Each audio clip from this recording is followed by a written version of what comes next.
Hi, my name is Meredith Donnelly, and I will be teaching a professional development session on learner-centered teaching strategies for emergent bilinguals. So first off, why is this PD session important? So as this quote states, while it is true that there are educational specialists, for example, English as a second language and bilingual teachers who have expertise in supporting ELLs, English language learners, many teachers do not. Yet the reality is that most, if not all, teachers have or can expect to have ELL students in their classroom and therefore must be prepared to best support these children. In many cases, a general education teacher who knows the content and pedagogy to teach to the grade level standards will also need specific knowledge and skills to help ELLs access the curricula. Thus, this professional development session. So in this professional development session, we have 3 learning objectives. Number 1 is I can identify emergent bilinguals in my classroom and our school. We want to be able to know who these students are and be able to identify them so we can best support them, which leads us to our second learning objective. Once we have identified this student population within our classroom and our school, our learning objective is I can support these emergent bilinguals in my classroom and school and get to know them personally. Lastly, our third learning objective is I can implement strategies in my classroom to assist these emergent bilinguals. So first, we will identify who these students are. We will support them personally in the classroom and in our school. And then thirdly, we will learn some strategies and tools to assist these students in the classroom. So our first learning objective is I can identify emergent bilinguals in my classroom and our school. So what is an emergent bilingual learner? Emergent bilingual learners, or EBLs, or emergent bilinguals, EBs, are students who come to school speaking languages other than English. There are many different terms used to describe these students. Commonly, you'll hear ELLs, ELs, or ESLs, among others. But the foundation is that these are students who come to school speaking languages other than English.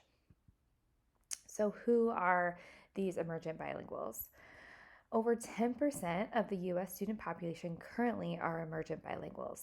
These are students who are coming from immigrant families, often fleeing natural disasters, poverty, war, persecution, or simply seeking education and job opportunities that may not be available to them in their home country.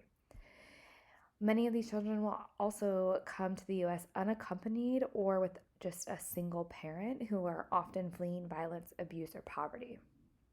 These students can also be classified as SIFE students, students with interrupted formal education. And SIFEs have experienced school in various languages throughout their life in different grades and or may have missed school for great lengths of time. So now that we know and can identify who emergent bilinguals in the classroom or school are, we're going to move on to learning objective number 2. But before we do that, we're going to do a little exercise, a getting to know you exercise. So I want you to find a partner and the Post-its on your table, and you're going to ask your partner the following questions and write down their answers, and be prepared to do a little mini report presentation on who your partner is. So the questions you're going to ask them are, how many members are in your family? How many family members live in your house? Where were you born? Where were your parents and grandparents born? What is the main language spoken in your home? And what is one tradition in your family, and what activities do you do as a family? So we're going to take a few minutes just to do this activity.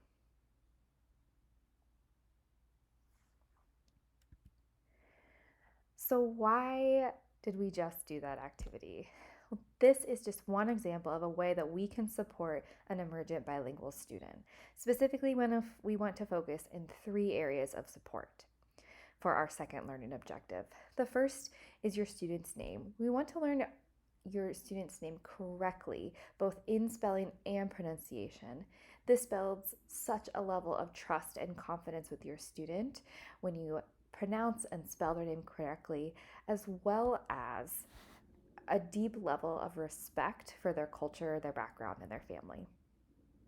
In the same vein of learning to pronounce their name correctly. We want to get to know our students' background, and this can be in informal or formal assignments throughout the school year. It can be as simple as an assignment to have your student draw their family tree or their family history. It can be an activity where one student is in the hot seat and other students get to ask him questions about his life and his background. It can also be a partner report, which is what we just did as a group. Just taking time to get to know each other one on one and then being able to share about your family.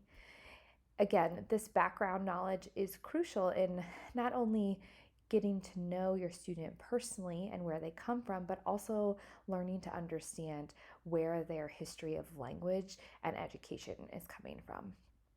Finally, in a similar vein, we want to build relationships with the family. Not only do we want to continue that trust with the student and their family, but we want to be able to communicate effectively with these families.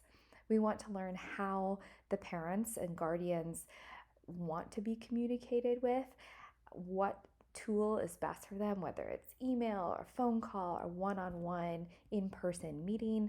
And we also want to learn what language they best want to communicate in. And if it's not English or if it's not the teacher's first language, then we want to use our resources and translators to the best of our ability that's available to us in our school.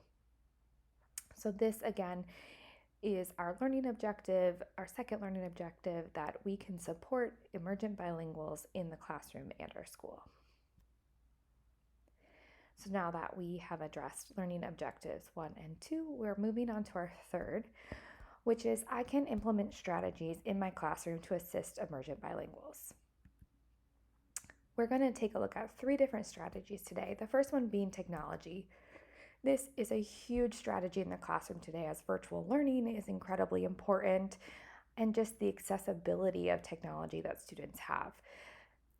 Emergent bilinguals or English language learning students may be accessing different types of technology for the very first time when they arrive in our classroom. So we want to make it accessible, excuse me, to all students. So these are 7 ways that we can bring technology to our students effectively. One, just being to build a vocabulary of the technology that is being used, and to create handouts and simple assignments that will be clear for our students. Additionally, we want to give them extended practice time to use this technology to get comfortable with it, and this can be in pairs or group work as well as solo practice time. And finally, we want to establish meaningful goals. We're not just playing around on technology, but that we have goals that we are striving for and that we're considering the source of the technology that we are using. A few examples of ways to use technology for emergent bilinguals is a camera scavenger hunt. This helps them learn vocabulary and identify things that maybe they don't know how to